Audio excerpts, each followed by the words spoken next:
La ruralité, c'est la nature. Ça représente aussi quand même la nature, l'environnement. Et peut-être l'écologie, en partie.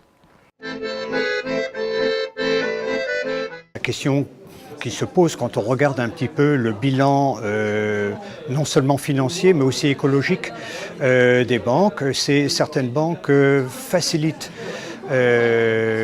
l'accumulation de CO2, font de l'argent avec du gaz de schiste et du nucléaire. D'autres sociétés financières, heureusement, se consacrent plutôt à une agriculture bio.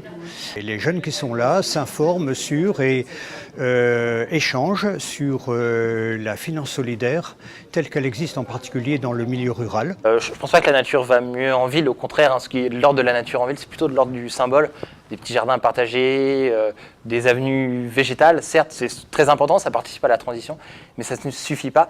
Moi, je pense que la clé, hein, au fond, dans la transition écologique, elle est plutôt sur des espaces d'inclusivité entre ville et campagne, en fait. Réasseoir justement des relations réciproques entre une ville et sa campagne qui est proche, en se disant qu'au fond, il y a autant de choses à apprendre de la créativité qu'il y a dans les milieux de campagne que la créativité urbaine, qui est pour le moment très, très hégémonique. Il n'y a pas d'un côté les défenseurs de l'environnement et de l'autre côté les méchants envahisseurs agricoles ou ruraux. Je pense qu'il y a le milieu rural et le lieu où l'alchimie entre l'environnement et l'homme peut le mieux se construire. Et qu'on a trop opposé écologie, agriculture, environnement et production.